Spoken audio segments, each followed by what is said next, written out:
By the Montana Television Network. This is the 10 o'clock news on Q2, Montana's news leader.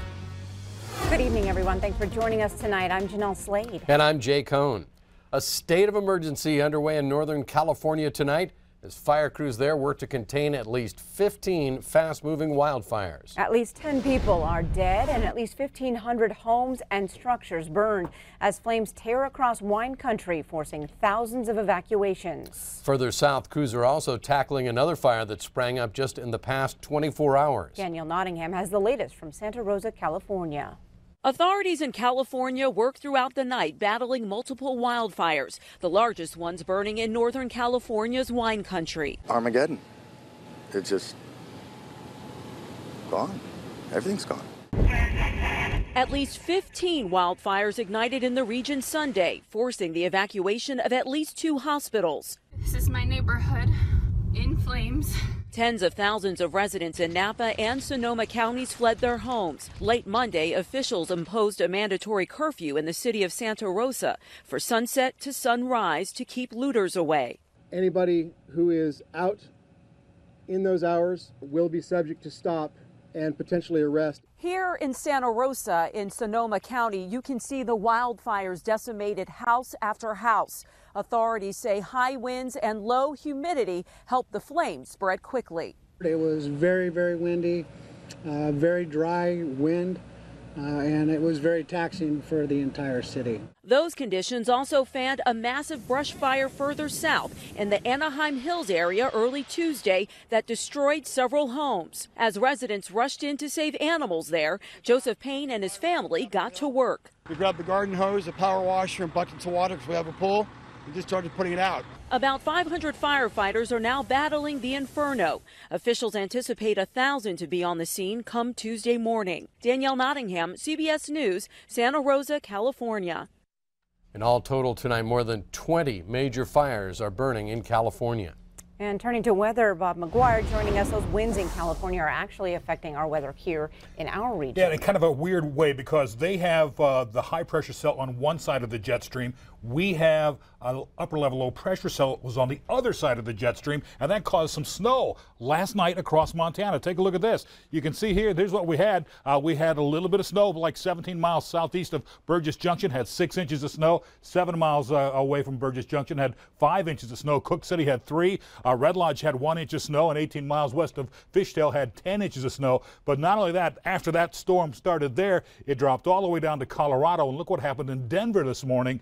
Yeah, they got hit with very heavy snow. Here again on the other side of the jet stream. This is an upper level trough that brought some cold air down from Canada and funneled it all the way down to Denver, where they had anywhere from 4 to 6 inches of snow out of that. That's what met them this morning. It was a mess. Our forecast, much better, and we'll chat about that in a few more minutes.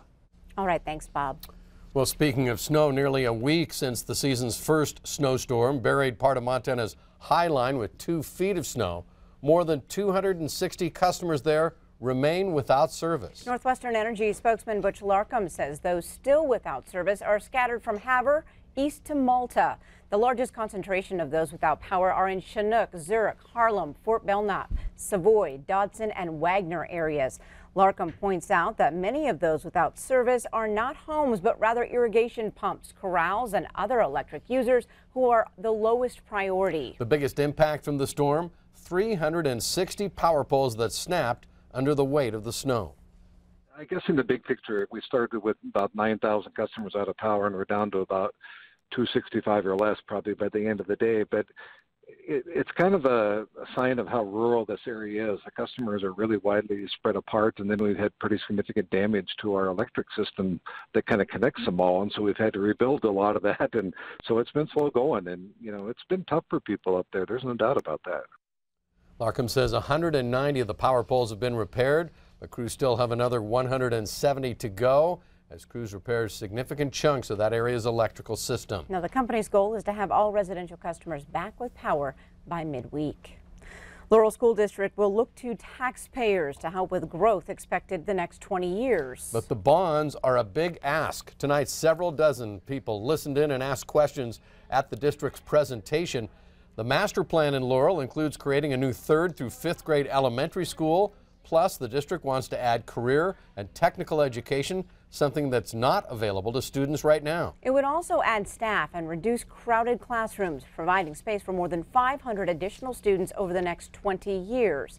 Now, the $52.5 million proposed project would be funded with general obligation bonds that would sunset after 20 years. For example, residents with a $100,000 taxable value home would pay an annual $125 for both the elementary and high school bonds. If you recall, just this past May, Laurel residents soundly defeated a pair of levies for both the elementary and the high school. Just prior to that vote, Laurel High School Principal Ed Norman's contract was not renewed, leading to student protests. Q2's Dustin Kleeman joins us now with more on how that decision last spring may sway voters today. Dustin. Good evening, Jay and Jeanelle. It will be on the minds of some taxpayers when they vote yay or nay. I asked Superintendent Linda Filppula what she would say to those people who question Norman's dismissal. This bond issue is about the 2,100 kids we have in our school district. That's what this bond issue is about.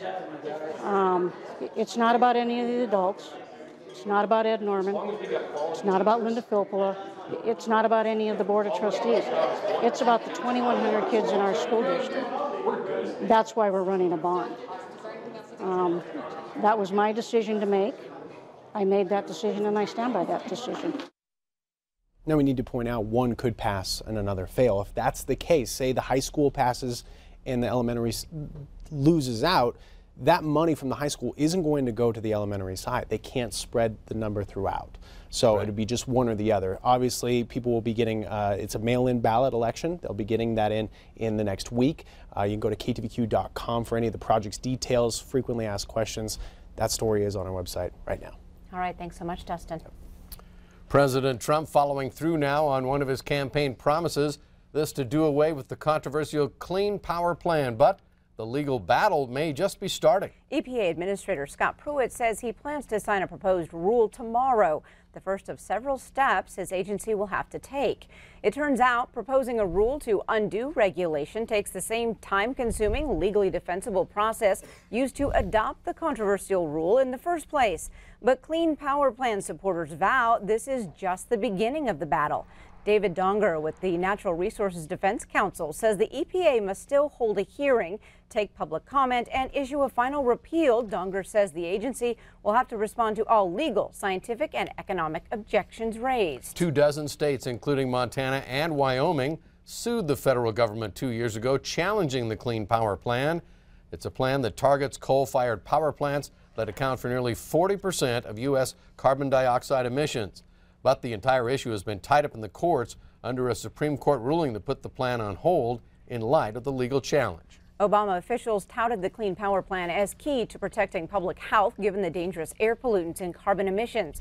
Environmental Defense Fund President Fred Krupp calls the repeal effort, quote, a reckless retreat that will hurt our children and grandchildren. But EPA officials vow the repeal effort will be conducted in a robust, open, and transparent way. Spokesman Liz Bowman says any rule proposed by the Trump administration will be done, quote, carefully and properly within the confines of the law.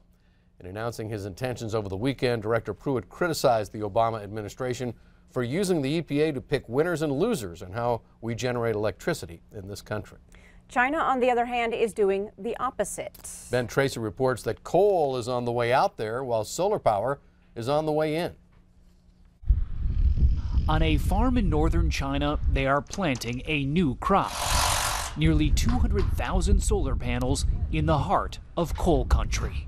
In the south, China just flipped the switch on the world's largest floating solar installation, built on top of a lake created by an abandoned coal mine. Projects like these helped China double its solar capacity last year. It is now twice as big as the U.S. capacity. Nearly half of all the new solar installations in the world are now happening here in China, and they're doing it quickly.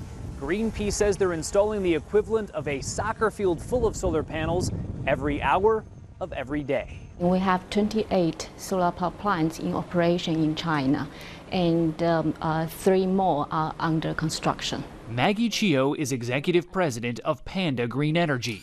It has installed enough solar panels to power more than 40 million homes.